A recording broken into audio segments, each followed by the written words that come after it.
질문을 하고 말씀을 시작할까 합니다. 질문을 들으시고 진지하게 한번 생각해 보시고 답을 해주셨으면 좋겠습니다. 사랑하는 우리 성도님들은 하나님께서 살아 계신다라고 진짜 믿으십니까? 그렇다면 그 살아 계신 하나님이 지금도 우리를 지켜주고 계신다라고 믿으십니까? 마지막 질문입니다. 그렇다면 요즘 뉴스에 나오는 여러 가지 소식을 보면 캄보디아에 관련된 소식도 많이 들으셨을 거고, 정치 경제적으로 많이 혼란하고 인격이, 인간성 자체가 상실되어 있는 것 같은 범죄가 난무한 이 시대 가운데 하나님이 여전히 살아 계신 것처럼 진짜 느껴지십니까? 저보다 믿음이 좋으신 것 같습니다. 저는 그런 질문을 합니다. 하나님 진짜 살아 계시는데 왜 우리가 살고 있는 이 시대는 이렇게 악합니까? 하나님이 살아 계신데 하나님이 사랑하는 이 땅의 수많은 교회가 왜 이렇게 힘들고 어렵습니까? 이 땅의 수많은 성도가 나를 포함해서 하나님을 사랑한다 고백하지만, 하나님께서 우리를 붙들어 주신다 우리가 고백하지만, 왜 우리는 하나님을 사랑하는 것처럼 살지 못합니까?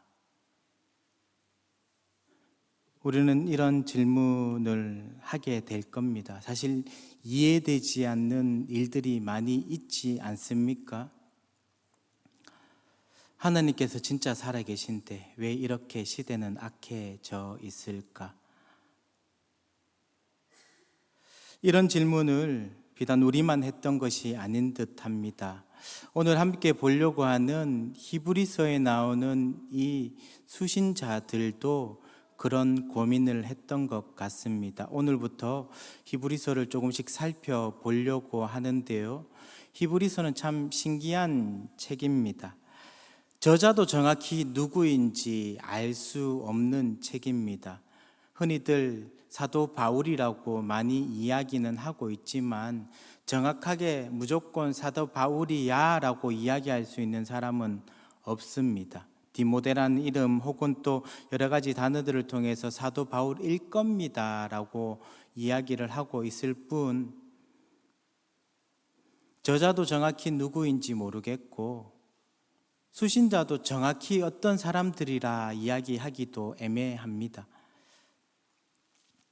그런데 유추해보면 히브리서의 원래 제목은 히브리인들에게라고 되어 있기 때문에, 히브리 사람을 다르게 표현하면 아브라함의 자손들이라고 생각을 하시면 됩니다. 물을 건너온 사람들이라는 의미를 갖고 있기 때문에 하나님께서 아브라함을 통해서 구원해 주시겠다고 선택한, 하나님께 선택받은 아브라함의 자손들을 흔히들 히브리 사람들이라고 이야기합니다.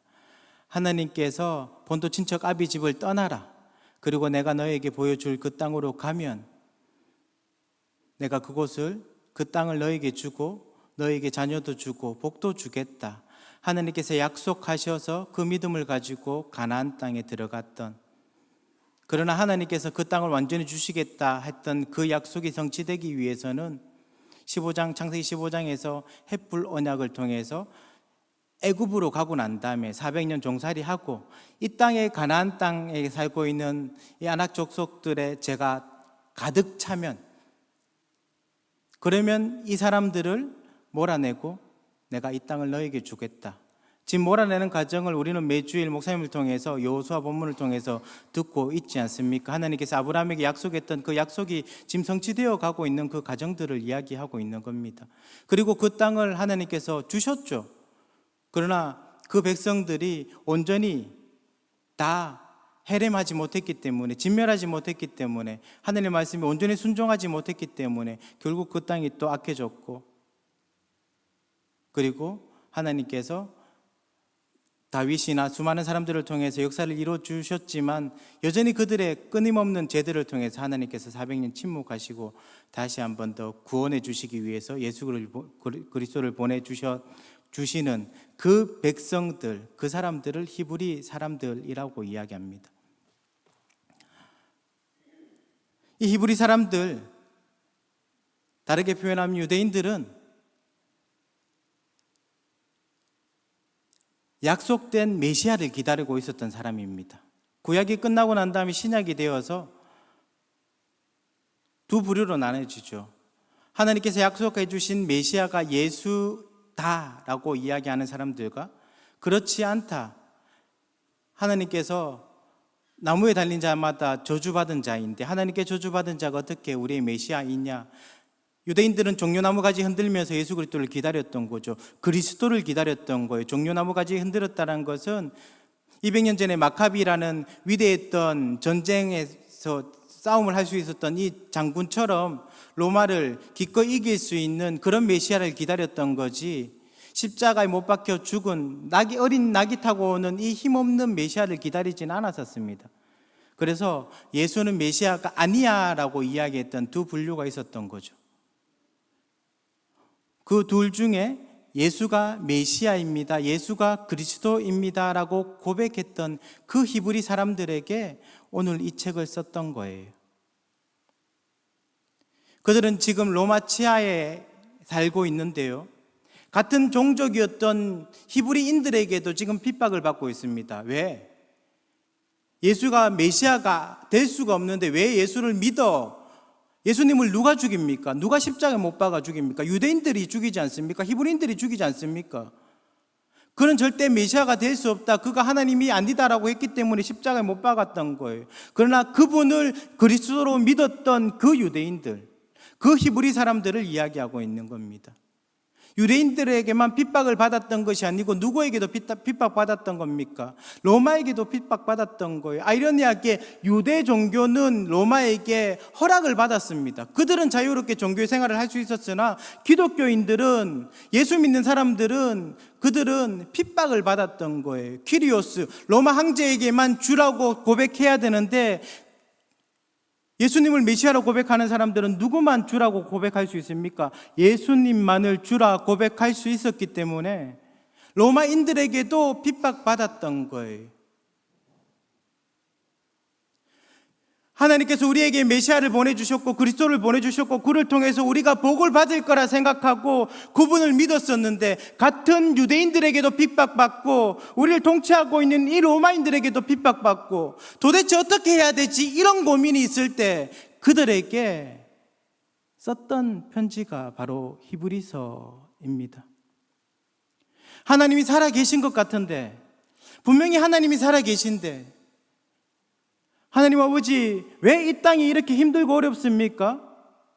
제약이 이렇게 난무합니까? 교회가 갈수록 힘이 없어집니까? 유럽 교회처럼 사라질 것 같은 이런 어려움을 왜 우리에게 주십니까? 진짜 하나님이 살아계십니까? 사실 이게 진짜 우리 수많은 성도들의 고백 아닙니까? 그런 사람들에게 하나님께서 히브리서를 썼던 거예요. 어떤 위로를 주시는지 오늘 본문을 통해서 같이 한번 살펴봤으면 좋겠습니다. 1절을 한번 보십시오.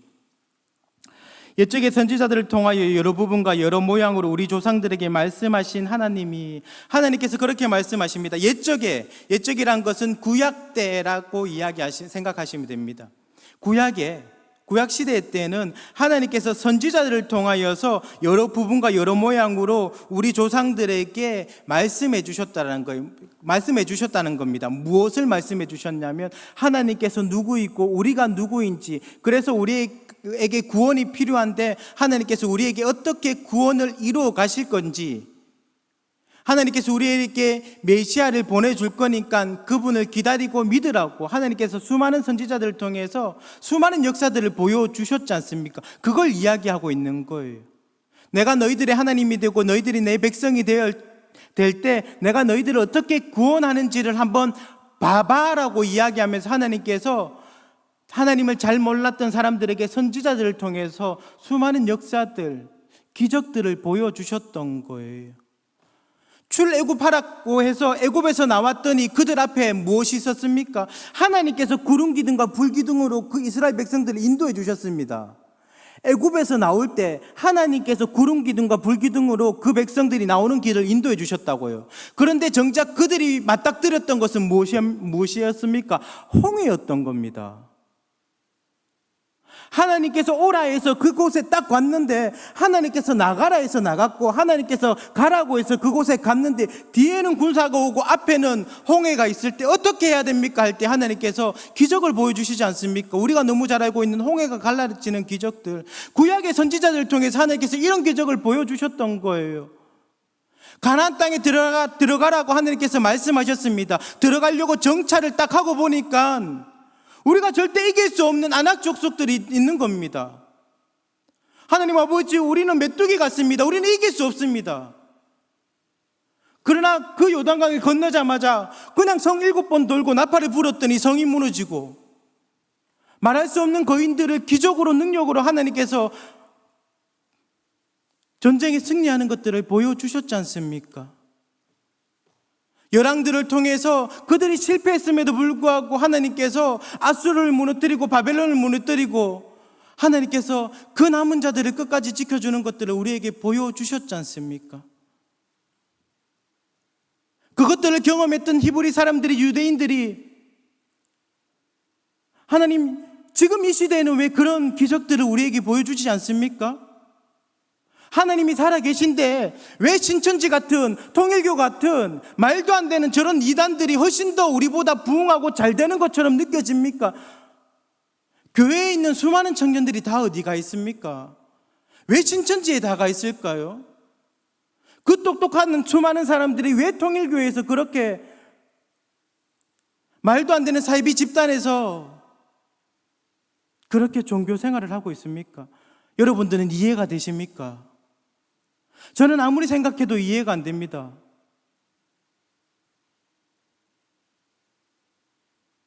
왜 구약 때 이런 일이 있었으면 하나님께서 때마다 하나님께서 홍해도 갈라주시고 가나안 땅을 정복해주는 그런 기적들을 보여주셨는데 왜 지금 우리에게는 보여주지 않습니까? 이렇게 하나님을 찾던 그 백성들에게 하나님께서 오늘 본문을 이야기해 주시는 거예요. 구약 시대 때는 하나님께서 선지자들을 통해서 말씀해 주셨으나 2절에 뭐라고 이야기하십니까? 2절 같이 한번 읽어봅시다. 시작.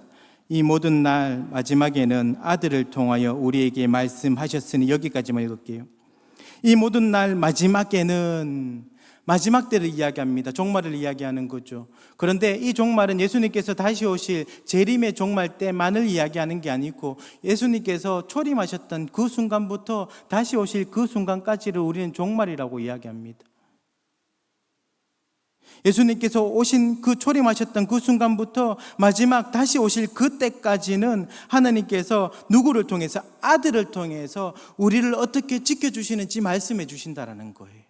그 전까지는 구약시대 때는 하나님께서 수많은 선지자들을 통해서 수많은 기적의 방법들을 통해서 우리가 상상하지 못했던 하나님의 신묘막측하고 기적적인 방법들을 통해서 우리를 지켜주시는 것들을 말씀해 주셨다면, 내가 너희들을 구원해 주겠다고, 내가 메시아를 보내주겠다고, 내가 그리스도를 통해서 너희들을 내 백성 삼아 주겠다는 것들을 수많은 방법들을 통해서 보여주셨다면 이제는 누구를 통해서? 아들 예수 그리스도를 통해서 보여주시겠다라는 거예요. 이것이 무슨 말이냐면, 성경에는 우리가 이해할 수 없는 난제들이 많죠. 어려운 문제들, 우리의 상식으로 풀리지 않는 문제들이 많습니다. 삼위일체 하나님이 상식으로 이해됩니까? 전능하시고 선하신 하나님이 살아계신데 악이라는 것이 생기는 것이 말이 되는 일입니까? 하나님께서 모든 것을 계획하시고 예정하셨음에도 불구하고 우리에게 하나님께서 자유의지를 주셨다라는 것, 이거는 논리적으로 설명이 되지 않는 이야기입니다. 절대로 우리의 논리로는 설명할 수 없습니다. 왜 이런 난제들이 많을까요? 성경에서 하나님의 본성을 크게 두 가지로 이야기합니다. 첫 번째는 사랑의 본성, 두 번째는 공의의 본성을 이야기합니다. 사랑은 아시다시피 하나님께서 우리를 사랑해 주시는 것 그 자체이시기 때문에 하나님께서는 우리를 사랑해 주신다라는 거예요. 두 번째 공의의 본성은 하나님께서 잘하면 상을 주고 못하면 벌을 주는 것, 이게 공의인 겁니다. 이게 정의인 거예요. 우리가 사회적으로도 범죄를 저질렀던 사람들에게 우리가 그래도 사랑해야지, 아동을 성착취하고 수많은 사람들을 죽였던 그 사람들을 우리가 법의 심판대에 세우지 않으면 우리가 뭐라고 합니까? 정의롭지 않다라고 이야기하지 않습니까? 하나님도 그래야 되는 거예요. 하나님도 그 공의의 성품으로, 본성으로 우리가 죄를 지으면 우리에게 심판을 하시고 우리가 죄를 짓지 않으면 상을 주셔야 됩니다. 문제는 우리가 죄를 짓기 전에는 이 사랑과 공의가 공존할 수 있었던 겁니다. 문제는 우리가 죄를 짓고 난 다음에는 이것이 절대 공존할 수 없는 거죠. 왜? 사랑의 본성으로 우리를 용서해 주셔야 되나, 공의의 본성으로 우리를 무조건 심판하셔야 되기 때문에. 우리는 영원하신 그 하나님께 범죄를 했기 때문에 우리는 영원한 형벌을 받아야 되는 거예요. 그 어떤 대속 제물로도 우리는 형벌을 피할 수 없습니다. 무조건 심판을 받고 우리는 소멸하고 사라지고 지옥불에 떨어져야 되는 겁니다. 이게 하나님의 공의의 본성이에요. 우리가 죄를 짓기 전에는 가능했지만, 두 개가 공존한 것이 가능했지만 죄를 짓고 난 다음에 절대로 공존할 수 없는 겁니다. 여기서부터 문제가 생겨버린 거예요. 절대로 공의의 본성 때문에 우리를 구원해 주실 수 없으나 사랑의 본성으로, 그리고 공의를 만족시키는 아들 예수 그리스도를 보내주셔서 사랑으로 우리를 보듬어 주시고, 공의를, 우리가 받을 진노를 사람의 육체로 오신 예수 그리스도가 우리를 대신해서 죽어 주셨기 때문에 하나님께서 심판하셨죠. 우리가 받아야 될 심판을 당신이 받으신 거죠. 공의의 본성도 충족이 된 거죠. 그래서 우리는 구원받았다라고 이야기합니다. 문제는 우리가 구원받는 마지막 그때까지는 여전히 우리는 제 본성 때문에 힘들어하고 어려워하고 있는 상태인 거예요.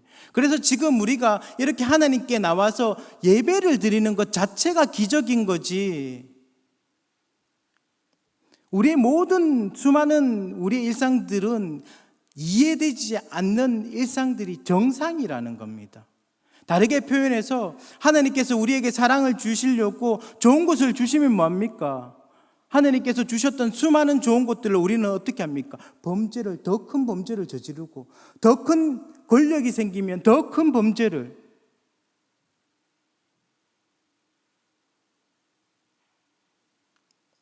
우리가 살고 있는 이 시대 자체가 이해가 되지 않는 시대인 거예요.